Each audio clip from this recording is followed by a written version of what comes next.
Assalamualaikum semuanya. Semoga kalian semua dalam keadaan sehat dan dilancarkan rezekinya. Amin ya robbal alamin. Pada suatu ketika, tetangga Abu Nawas yang kaya raya akan mengadakan sebuah pesta besar-besaran. Hampir semua orang diundangnya tanpa terkecuali, baik orang miskin maupun orang kaya. Akan tetapi, ia lupa mengundang Abu Nawas. Padahal dengan hati berdebar-debar, Abu Nawas sudah tak sabar menunggu undangan dari tetangganya yang kaya raya itu. Namun, hingga acara pesta dimulai, Abu Nawas masih belum juga mendapatkan undangan. Ia pun akhirnya mengambil kertas kosong dan memasukkannya ke dalam amplop. Kemudian, ia bergegas pergi menghadiri acara pesta. Ketika akan memasuki gerbang rumah tetangganya, ia dicegat oleh beberapa petugas keamanan. "Maaf tuan, bisa tunjukkan surat undangannya?" pinta salah satu petugas.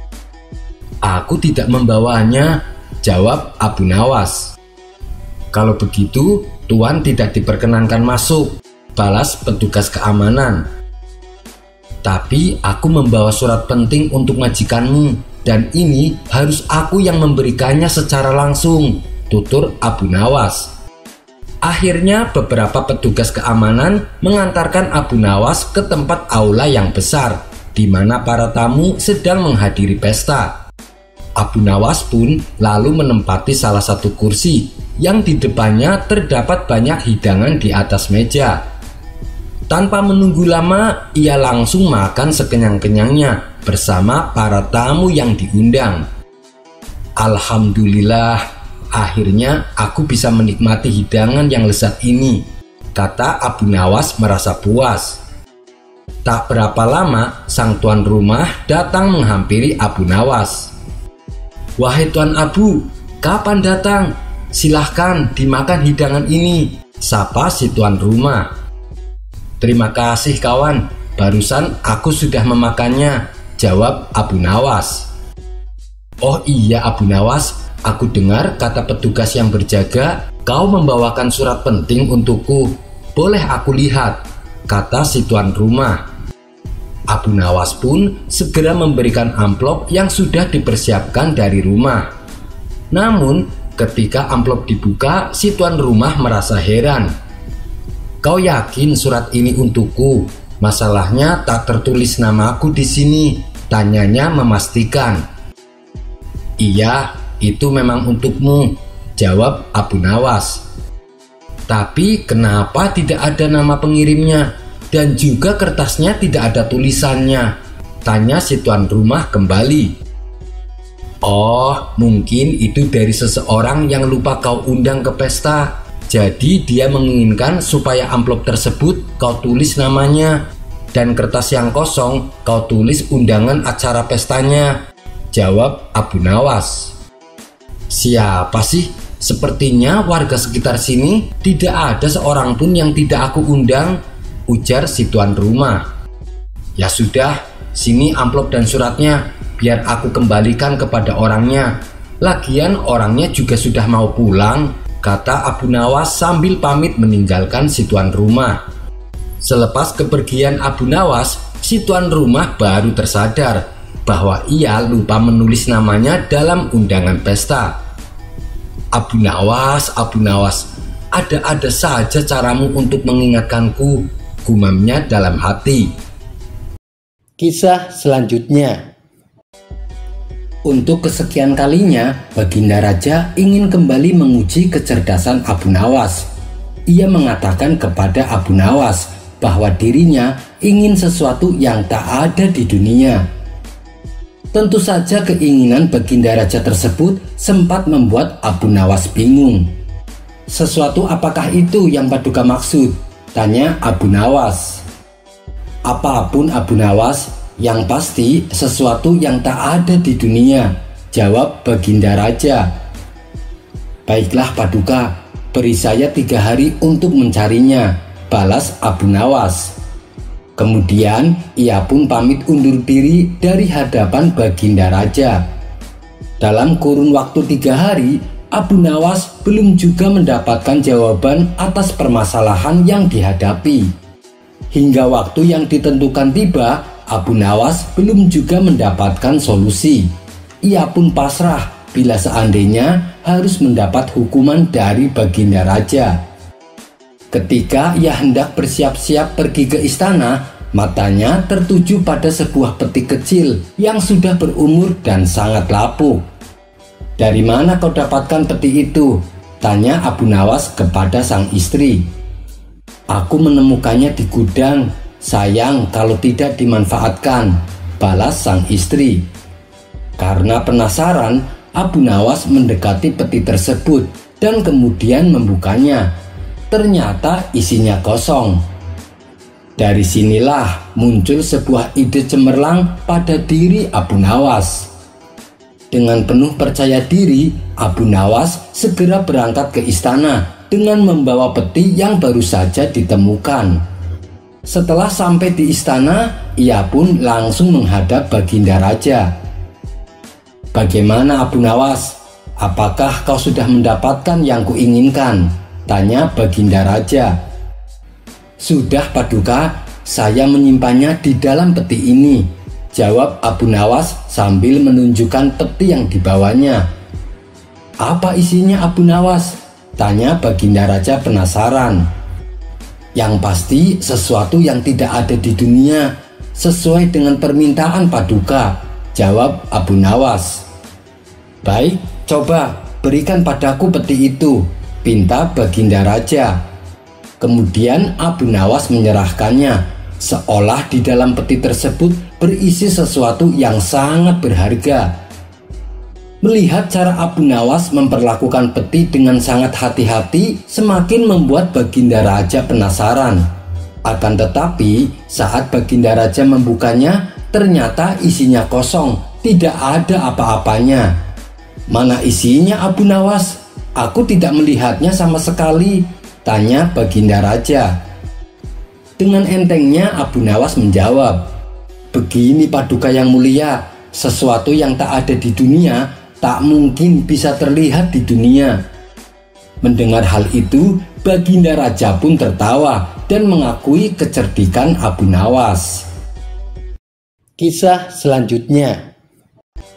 Meskipun antara Baginda Raja dan Abu Nawas seringkali saling mengerjai satu sama lain, namun di balik itu hubungan keduanya terjalin sangat akrab. Apapun permintaan Abu Nawas selalu dikabulkan oleh Baginda Raja. Dan terkadang tanpa diminta pun Baginda Raja sering memberinya hadiah. Namun ada satu yang membuat Abu Nawas penasaran, yaitu sebuah kebun kecil di belakang istana yang terdapat pohon anggur milik Baginda Raja. Karena selama ini Abu Nawas tak pernah diperkenankan masuk ke dalamnya. Suatu hari Abu Nawas bertanya kepada sang raja, "Paduka yang mulia, kenapa sih saya tidak boleh masuk ke dalam kebun di belakang istana?" Baginda Raja menjawab, "Dengar ya Abu Nawas, apapun permintaanmu akan aku penuhi, tapi tidak dengan yang satu ini," kata Baginda Raja. "Iya, saya tahu Paduka, tapi apa alasannya?" tanya Abu Nawas. "Karena di dalam kebun itu ada sebuah pohon anggur. Pohon anggur itu bukan pohon anggur sembarangan. Itu adalah pohon anggur spesial yang tidak ada tandingannya. Dan hanya saya yang boleh memakannya," jelas Baginda Raja. Namanya saja Abu Nawas, semakin dilarang semakin membuatnya penasaran. Hingga pada suatu ketika, diam-diam Abu Nawas memasuki kebun tersebut. Di sana ia melihat satu pohon anggur yang sudah mulai berbuah. Tanpa pikir panjang, ia memetik beberapa buah dan mulai memakannya satu persatu. "Benar juga, ini buah anggur yang sangat istimewa. Rasanya sungguh luar biasa," kata Abu Nawas dalam hati. Rupanya perbuatan Abu Nawas ini dipergoki oleh beberapa pengawal istana. Ia pun ditangkap dan dihadapkan kepada Baginda Raja. Sudah aku bilang, kau jangan masuk ke dalam kebun itu. Kau pasti telah mencuri buah anggur, bentak Baginda Raja. Tidak, Paduka, saya hanya ingin memastikan apakah buah anggurnya sudah layak dimakan atau belum, jawab Abu Nawas. Melihat reaksi Abu Nawas yang kelihatan polos dan lugu membuat Baginda Raja reda amarahnya. Karena walau bagaimanapun, Abu Nawas adalah satu-satunya orang yang bisa menghibur dirinya. Dan sudah sepantasnya bila Abu Nawas ikut merasakan lezatnya buah anggur tersebut. Baiklah Abu Nawas, kali ini kau kuampuni, tapi jangan kau ulangi perbuatanmu. Dan untuk menebus kesalahanmu, ada satu pertanyaan yang harus kau jawab dengan benar. Apabila salah, kau akan mendapat hukuman, tutur Baginda Raja. Saya siap menjawabnya, Paduka yang mulia, sahut Abu Nawas. Kemudian Baginda Raja pun memulai pertanyaannya. Apa yang bisa dilihat orang lain, tapi saya tak bisa melihatnya? Dan apa yang tak bisa dilihat oleh orang lain, tapi saya bisa melihatnya? Tanpa pikir panjang, Abu Nawas langsung menjawabnya. Jawabannya adalah telinga. Orang lain bisa melihat telinga Paduka, tapi Paduka tidak bisa melihatnya. Dan Paduka bisa melihat semua telinga orang lain, sedang orang lain tersebut tak bisa melihatnya. Atas jawaban cerdik Abu Nawas, ia pun akhirnya lolos dari hukuman. Kisah selanjutnya. Dikisahkan, Abu Nawas mempunyai tetangga yang kaya raya. Tapi tetangganya ini terkenal sangat pelit. Beda dengan Abu Nawas. Meskipun hidupnya pas-pasan, tapi dermawan. Suatu ketika, saat Abu Nawas sedang duduk santai di depan rumah, tetangganya yang kaya itu menghampirinya. Ia menghasut Abu Nawas untuk tidak menafkahi keluarganya agar menjadi kaya raya seperti dia. Aku memang ingin kaya, tapi tidak dengan cara sepertimu, ucap Abu Nawas.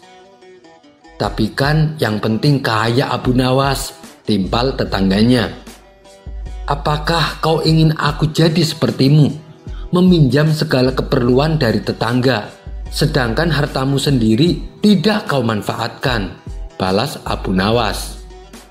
Lihatlah aku, hartaku banyak Abu Nawas, tidak seperti kamu, miskin dan tak punya apa-apa, kata tetangganya. Apa pentingnya punya harta, tapi tidak kau manfaatkan, tutur Abu Nawas. Bagiku, melihat kilauannya saja sudah cukup Abu Nawas, jawab tetangganya. Beberapa hari kemudian, tetangganya ini kembali mendatangi rumah Abu Nawas. Ada apa lagi datang kemari? Mau menghasutku lagi? Tanya Abu Nawas dengan ketus. Jangan suka berprasangka buruk begitu, Abu Nawas. Saya datang kemari ingin pinjam keledaimu, jawab tetangganya. Hartamu kan banyak, kenapa tidak beli keledai? Ujar Abu Nawas. Selama aku masih bisa pinjam sama tetangga, kenapa harus membeli keledai? Yang ada nanti hartaku berkurang, balas tetangganya. Memang benar-benar kamu bukan saja pelit, tapi bakhil, tutur Abu Nawas. Namun walau bagaimanapun, Abu Nawas tidak tega melarang. Ia pun meminjamkan keledai kepadanya. Setelah waktu menjelang sore, tetangganya datang untuk mengembalikan keledai Abu Nawas. Ini saya kembalikan keledaimu, tapi saya minta bayaran 1 dinar Abu Nawas, kata tetangganya kepada Abu Nawas. Mendengar itu Abu Nawas menjadi heran. Kamu yang meminjam keledai, tapi kamu yang meminta bayaran. Apa aku tidak salah dengar? Tanya Abu Nawas mulai emosi. Jangan marah dulu Abu Nawas, dengarkan penjelasanku. Tadi sewaktu di jalan keledaimu merasakan lapar. Lalu aku membelikan dia rumput, jawab tetangganya. Apa kau tidak malu? Kamu sering pinjam keledaiku dan aku tidak pernah meminta bayaran, kata Abu Nawas semakin emosi. Sudahlah, aku tak ingin bertengkar denganmu. Nih, uang 1 dinar untukmu. Tapi ingat, jangan harap aku akan meminjamkan lagi keledai kepadamu, ucap Abu Nawas melanjutkan. Dengan senang hati, tetangganya mengambil uang 1 dinar dan pulang ke rumahnya. Sementara itu, Abu Nawas memikirkan sebuah rencana untuk memberi pelajaran kepada tetangganya. Siasat pun disusun. Abu Nawas berangkat ke pasar membeli peci baru. Lalu ia pergi menemui penjual keledai dan membayarnya terlebih dahulu untuk seekor keledai yang akan diambil di lain waktu. Kemudian dia pergi menemui penjual buah-buahan dan membayar harganya terlebih dahulu. Dia juga menemui penjual burung dan membayarnya. Setelah semuanya selesai, Abu Nawas memulai jebakannya. Ia sengaja duduk di depan rumah dengan menggunakan peci barunya. Melihat hal itu, tetangganya yang kaya tapi bakhil tertarik dan ingin meminjamnya. Ia pun segera menghampiri Abu Nawas. Pecinya indah sekali, Abu Nawas. Berapa harganya? Tanya si tetangga. Ini peci keramat, warisan dari leluhurku. Tidak bisa dinilai dengan harga, jawab Abu Nawas. Keramat apanya? Kamu suka mengada-ada, Abu Nawas, balas tetangganya. Kamu ingin bukti? Ayo, ikut aku sekarang, timpal Abu Nawas. Mereka berdua lalu pergi ke tempat si penjual keledai. Mau ngapain kita ke sini? Tanya tetangganya terlihat bingung. Selama ini kan kamu selalu pinjam keledai. Sekarang saya akan belikan untukmu, balas Abu Nawas. Kemudian si penjual memberikan keledainya kepada Abu Nawas. Lalu Abu Nawas berkata kepada tetangganya, ini keledai untukmu, silahkan dibawa. Tetangganya senang bukan main. Tapi rasa senangnya langsung berganti jadi takjub. Pasalnya, ia melihat ketika si penjual minta bayaran, Abu Nawas malah melepas peci dan menggosoknya. Baik, sudah lunas, kata si penjual keledai. Abu Nawas lalu mengajak tetangganya ke tempat pasar buah. Setelah Abu Nawas mengambil buah dan memasukkannya ke dalam keranjang, ia cukup menggosokkan pecinya. Dan si penjual buah langsung mengatakan, baik, sudah lunas. Begitu juga saat membeli burung. Cukup dengan menggosok peci, si penjual burung langsung berkata, baik, sudah lunas. Rentetan peristiwa tersebut membuat tetangganya heran dan terpana. Sungguh ajaib, benar-benar ajaib, gumam tetangganya.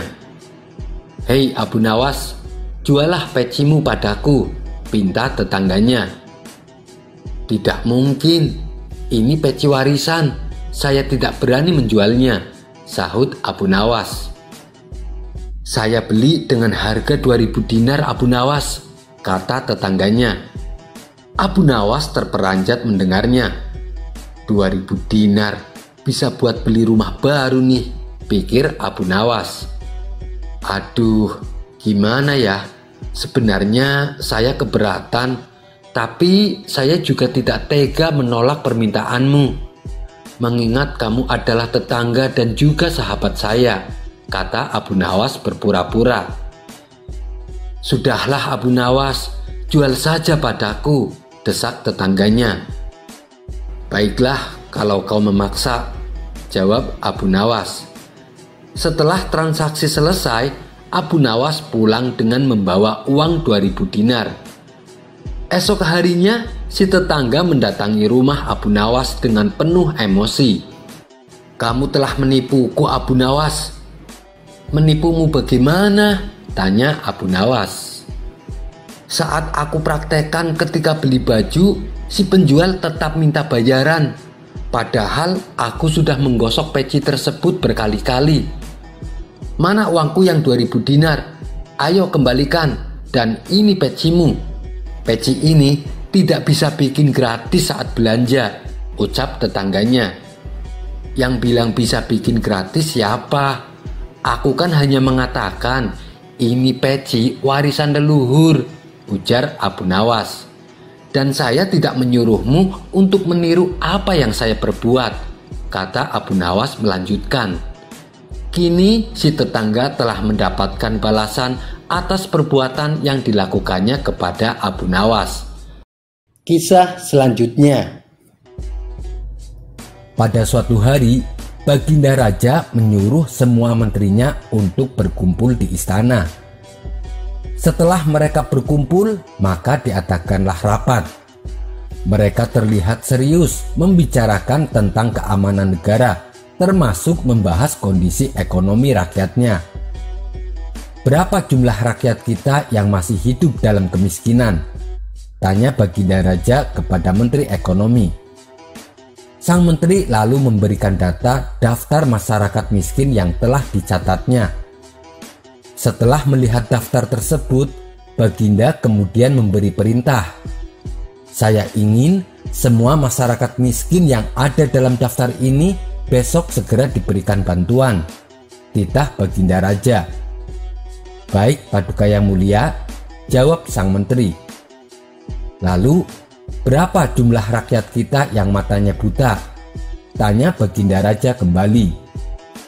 Maaf Paduka Yang Mulia, saya belum sempat mendatanya.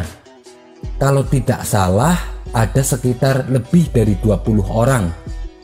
Tapi nanti sekalian memberikan bantuan, saya akan mendata semua warga kita yang buta, jawab sang menteri. Jangan dulu, saya ada ide untuk mengerjai Abu Nawas. Saya ingin tugas ini diserahkan kepadanya. Maka Baginda Raja segera memerintahkan pengawalnya untuk memanggil Abu Nawas. Singkat cerita, datanglah Abu Nawas ke istana menghadap Baginda Raja. Ada gerangan apa Paduka Yang Mulia memanggil hamba? Tanya Abu Nawas. Saya ada tugas negara untuk kamu, jawab Baginda Raja. Daulat Baginda, kiranya tugas apakah yang akan Paduka berikan kepada saya? Tanya Abu Nawas kembali. Saya ingin kamu segera menghitung dan mendata semua masyarakat yang matanya buta, titah Baginda Raja. Baiklah Paduka, minggu depan saya akan memberitahu berapa jumlah orang buta yang ada di negeri Baginda, balas Abu Nawas. Minggu depan saya ingin kamu melaporkannya besok.